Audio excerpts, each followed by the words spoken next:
Hey, Shannon with your Personal Power Pod here with another Power Pop. I know that it has been a little bit of time since I've been part of the podcast or the Power Pop, and my mom, Sandy, has been doing an awesome job holding down the fort. I just want to thank you so much for being patient with us while we kind of navigate this little hiccup in our life that is affecting our next season, but we are planning on coming back. So just know that that's coming up in the future. I just wanted to talk a little bit about what I've been going through that has affected our podcast and share a little bit about what I'm learning during this process. I've got a little bit of a health issue going on, and it's taking up most of my time and energy right now. I'm working from home. I don't leave the house very much to protect my immune system, just taking really good care of myself and hunkering down. And what I've found is that I minimize a lot of what I'm going through. It's super interesting. Family and friends call, they text, they send gifts.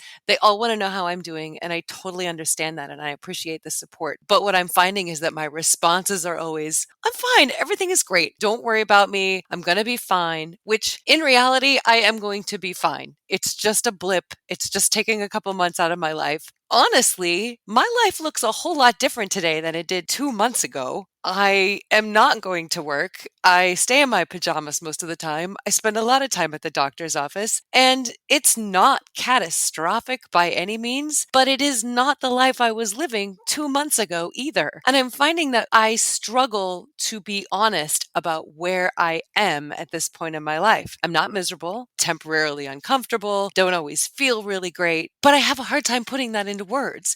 Either everything is great or I don't want people to think that everything is not great. And I'm really struggling to narrow in on where I am. I want to reassure people that I'm fine when they check in about me. I also don't want to be seen as a complainer. So I know that's definitely part of why I'm so quick to reassure everyone that everything is just fine. Don't worry about it. But what I'm learning is that if I can't even figure out what's actually going on with me, even if I don't want to share that with other people, I can't figure out what I need. So today I made a big step and I was sitting on the bed, which is where I prefer to work when I work from home. And I was thinking about getting ready for work. And my computer was all the way in the living room, which is like 30, 40 feet away. It's not a hike, but I didn't have the energy to go get it. And I didn't really feel great. And I didn't want to go get it. And my sweet husband stuck his head in and he's forever asking what he can do for me. And I'm forever telling him, nothing, I'm fine.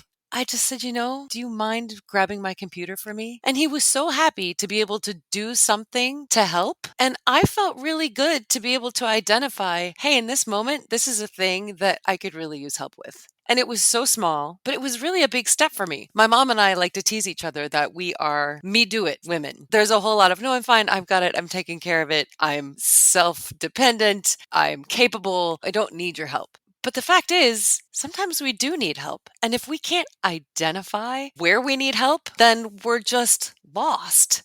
Today, I'm trying to be really clear with myself. Not really on a scale, like 1 to 10, am I bedridden and I can't get up? Or am I fully functioning at 10 and I can do all the things? But just sort of somewhere in the middle. And I don't know why that's such a hard thing for me to label. I'm wondering how you guys deal with this kind of thing. When you need help, do you ask for it? Do you quantify and try to let everybody know you're fine? Just really curious about your feedback and how you're taking care of yourself. If you're taking care of yourself, the steps that you're taking to learn how to take care of yourself. Why is this so hard? I don't understand, but I am learning that I need to pay attention when my first instinct is to gloss over everything and tell everyone that everything is great. Because sometimes it's not so great. And I'm not saying we need to wallow. I'm definitely spending a lot of time looking on the bright side, believing that everything's going to be good. I feel it's going to be, but that doesn't mean that everything is perfect in the moment. And sometimes moments are hard. So I'm going to move forward, allowing myself that grace to just say, yeah,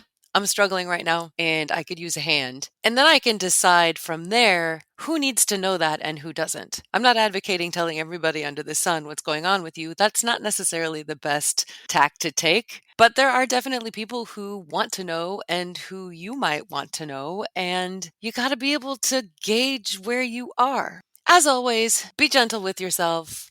know I'm thinking about you, even though I'm not here a whole lot right now. And we're going to be returning hopefully soon. Fingers crossed that in the next couple of months, we'll be back to doing the full podcast episodes. If you have any advice or just want to share your own story with us, that would be amazing. Tell us how you're taking care of yourself. You can send us an email. You can go to our website, yourpersonalpowerpod.com, click contact, and just write to us. You can also text us. So wherever you stream, just look for the number that allows you to text and you can tell us your story that way. I'm hoping that everybody out there is doing well, that your heart is glowing and you're happy about life. But if you're not, let's be honest about it and let's talk about it. In the meantime, take care of you, be gentle with you, know that you're amazing, and take the steps to rediscover the incredible person you really are. And we'll talk to you soon.